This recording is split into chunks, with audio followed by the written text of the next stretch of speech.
नमस्कार, मैं प्रद्युमन जोशीला भारतीय जनता पार्टी की हरियाणा से राज्यसभा सांसद रेखा शर्मा ने पूर्व मुख्यमंत्री चौधरी भजनलाल और उनके बेटे चंद्रमोहन के बारे में बदमाशी करने जैसे शब्दों का इस्तेमाल करके गंभीर आरोप लगाए।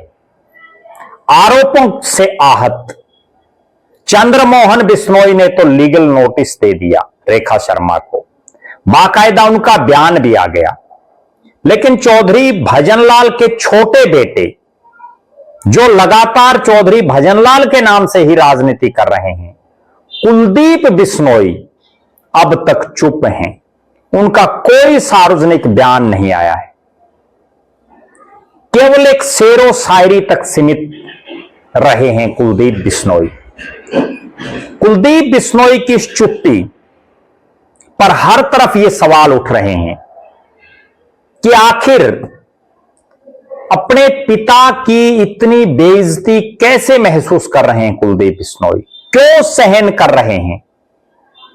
राजनीतिक गलियारों में ये चर्चाएं बड़ी जोरों पर हैं और एक चर्चा ये बाहर निकल करके आ रही है कि कहीं अपने बेटे की खातिर पिता की सरेआम बेइज्जती तो सहन नहीं कर रहे हैं कुलदीप बिश्नोई, क्योंकि हर पिता को अपना पुत्र लाडला होता है।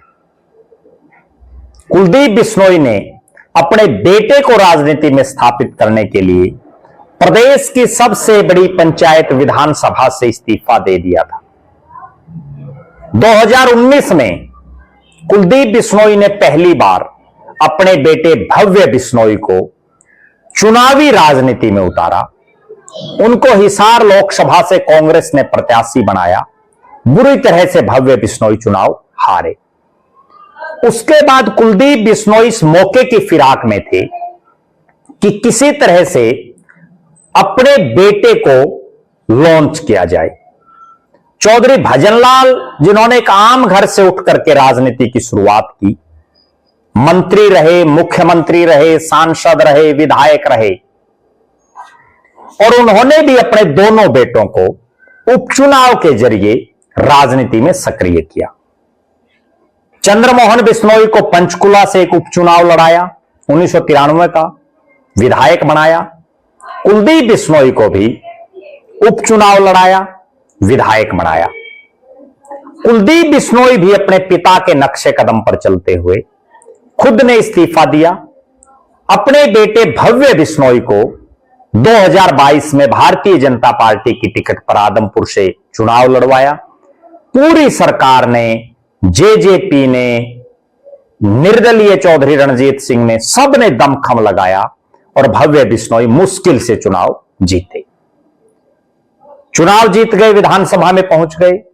एक ऐसा रिकॉर्ड चौधरी भजनलाल के परिवार के नाम बन गया कि एक ही सीट पर पहले चौधरी भजनलाल, फिर उनकी धर्मपत्नी जसमा देवी, फिर कुलदीप बिश्नोई, फिर रेणुका बिश्नोई, फिर भव्य बिश्नोई, यानी एक परिवार के 5 सदस्य उस सीट पर विधायक बने।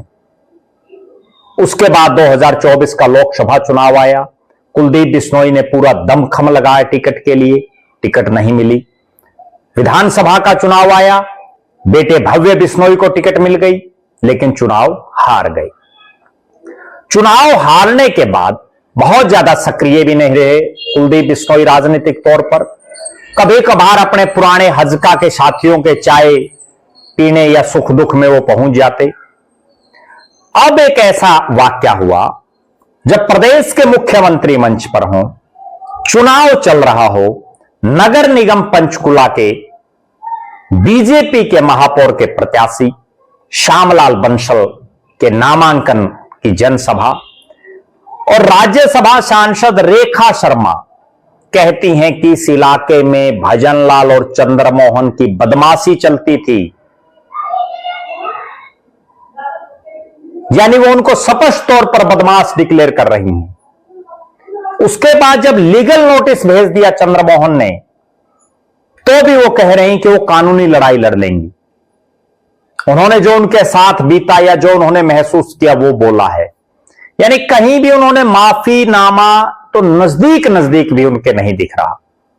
बिश्नोई समाज में बड़ा भारी रोष उनके शब्दों से, ना केवल बिश्नोई समाज में बल्कि चौधरी भजनलाल के चाहने वाले हजारों हजार लोगों में रोष व्याप्त। नलवा के विधायक रणधीर पनिहार का बयान आ गया। आदमपुर से पूर्व विधायक चौधरी भजनलाल के पोते भव्य बिश्नोई का बयान आ गया। चंद्रमोहन बिश्नोई का बयान आ गया। लेकिन एक शख्स जिनका बयान नहीं आया, जिनके बयान को लेकर के अब तक भी लोग इंतजार कर रहे हैं, और वो नाम है खुद चौधरी भजनलाल के बेटे, जिन्होंने चौधरी भजनलाल के नाम पर हरियाणा जनहित कांग्रेस भजनलाल बनाई हो, वो कुलदीप बिश्नोई। केवल एक दो लाइन की शेर व शायरी, और उसमें भी कहीं नहीं लग रहा कि वो रेखा शर्मा के बारे में कुछ कह रहे हैं, क्योंकि जो उनकी शेर व शायरी है उसमें ना कहीं उन्होंने रेखा शर्मा का नाम लिख रखा, ना उन्होंने इस प्रकरण के माध्यम से कोई बात लिख रखी। अगर हिम्मत है कुलदीप बिश्नोई में तो उनको स्पष्ट तौर पर बात रखनी चाहिए। जो उन्होंने अपने एक्स प्लेटफॉर्म पर लिखा कि हम समंदर हैं, हमें खामोश रहने दो, जरा मचल गए तो शहर ले डूबेंगे। महोदय, शहर नहीं डूबोना। कुलदीप बिश्नोई साहब, अगर शहर डूब गया तो कैसे काम चलेगा? नेता का काम बचाना होता है, डुबोना नहीं होता। अगर आप में हिम्मत है तो आप सीधा रेखा शर्मा के बारे में लिखिए। आप उनसे मांग कीजिए कि तुरंत माफी मांगे, अपने शब्दों को उल्टा ले, और नहीं तो प्रदेश अध्यक्ष और बीजेपी के बड़े नेताओं से, मुख्यमंत्री से, देश के प्रधानमंत्री से बात कीजिए। नलवा के विधायक रणधीर पनिहार ने बयान तो दिया कि वो मुख्यमंत्री जी से बात करेंगे, प्रदेश अध्यक्ष से बात करेंगे, आला नेताओं से बात करेंगे, लेकिन उन बातों को भी कई घंटे बीत गए। क्या अभी तक विधायक महोदय की कोई बात हुई या नहीं हुई? यह भी अपने आप में एक बहुत बड़ी बात है। अगर कोई दूसरी पार्टी का नेता भी इस तरह का बयान दे दे तो भी बात हजम नहीं होती, क्योंकि चौधरी भजनलाल जी आज दिवंगत हैं। किसी भी स्वर्गवासी के लिए इस तरह की टिप्पणी टोटली अनुचित है। जेजेपी के नेता दिग्विजय चौटाला का बयान आ चुका है। चौधरी भजनलाल को उन्होंने बड़ा सम्मानित नेता बताया। अभय सिंह चौटाला का बयान आ चुका है। चौधरी भूपेंद्र सिंह हुड्डा का बयान आ चुका है। कांग्रेस के कई नेताओं के बयान आ चुके हैं, लेकिन कुलदीप बिश्नोई क्यों चुप हैं? यह सबसे बड़ा सवाल है। अब राजनीतिक गलियारों में यह भी चर्चाएं चल पड़ी हैं कि कहीं अपने बेटे की राजनीतिक भविष्य को लेकर के तो कुलदीप बिश्नोई चुप नहीं है, इसीलिए तो वो अपने पिताश्री का सरेआम जो अपमान हो रहा है उसको सहन कर रहे हैं। क्योंकि कुलदीप बिश्नोई को संभवतः यह लग रहा है कि बीजेपी में दोनों बाप बेटे को तो संभवतः बीजेपी एडजस्ट नहीं करेगी, और इसीलिए उन्होंने अपने बेटे को चुनाव लड़ाया। बेटा विधायक था, कुलदीप बिश्नोई को लोकसभा की टिकट नहीं मिली, उनकी बड़ी भारी नाराजगी भी रही। अब फिर से उसी तरह के समीकरण, उसी तरह के हालात बन रहे हैं, और कुलदीप बिश्नोई की यह चुप्पी इंगित कर रही है कि किसी ना किसी वजह से तो वो खामोश हैं, वो चुप हैं। नहीं तो अपने पिता के बारे में बदमाशी करने जैसे शब्दों का इस्तेमाल रेखा शर्मा कर रही हो, बीजेपी के सांसद कर रही हो, और बीजेपी का एक नेता चुप हो, तो अपने आप में यह बहुत बड़ी बात है। हालांकि प्रदेश भर से इस तरह के समाचार आ रहे हैं, बड़ी भारी नाराजगी है चौधरी भजनलाल के समर्थकों में, उसके बावजूद आखिर क्यों चुप हैं कुलदीप बिश्नोई?